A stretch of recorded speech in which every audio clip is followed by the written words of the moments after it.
Hey everyone, Mr. Sujano here. In this video we're talking about Nintendo Switch, GameCube and Wii, Linux, and possibly more. Let's get started.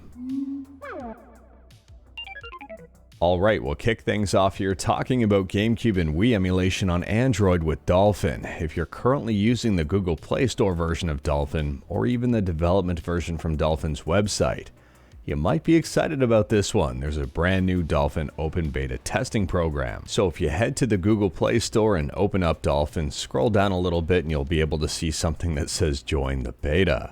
Feel free to click join here. It'll give you the latest and greatest version of Dolphin, and one that is arguably far more updated than the standard Google Play Store version. I've been saying this one for a while now. The development version of Dolphin is way better than the stable version.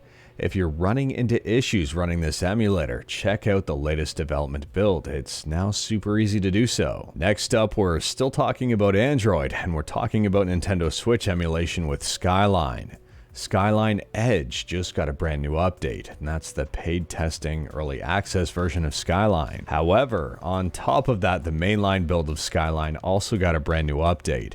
If you head to skyline-emu.1 and click on download, you'll see at the top of the page here version 1807. It just released. Now for Skyline Edge, version 30 just dropped here, and this is a big one. It fixes random crashes in many games, including Breath of the Wild and Super Mario Odyssey. And it also improves textures in Sniper Elite and Nier. Here's Bayonetta 3 up and running with Skyline Edge version 30. It's looking good, and they've got it running between, I would say, 20 to 30 frames per second. This is a really big improvement. Here's Sniper Elite 4 up and running at a stable 30 frames per second, and someone is arguing that this game is now fully playable. Take that, Egg NS. And if you like red and blue and purple and green boxes, Nier Automata is doing amazing. For you WWE fans, WWE 2K18 is now rendering correctly. Here's someone running around the Shrine of Resurrection in Breath of the Wild. And I don't know if my eyes are deceiving me, but this looks like Pokemon Legends Arceus up and running. There is a black screen in the top left-hand corner, and they do say it freezes after saving the state.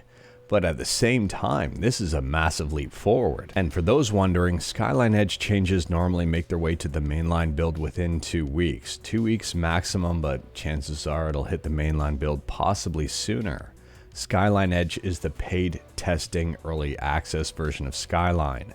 As soon as the bugs are worked out from that version, they hit the mainline version. Moving on, and we're going back a number of different generations here and talking about the Game Boy. If you've ever played the Final Fantasy Legend on Game Boy, you might be interested in this news. So Final Fantasy Legend Chaosium has just released. If you wanted to learn more about it, I'll drop a link in the description below. It's available on romhacking.net. They state that this is a pseudo randomizer. The treasure boxes output completely random items. There's a repeatable Coliseum side quest, revised graphics, a largely revised and retranslated script, and new algorithms to diversify character abilities. Next up, if you're currently using Linux, or if you're thinking about using Linux, there's a brand new distro you might be interested in.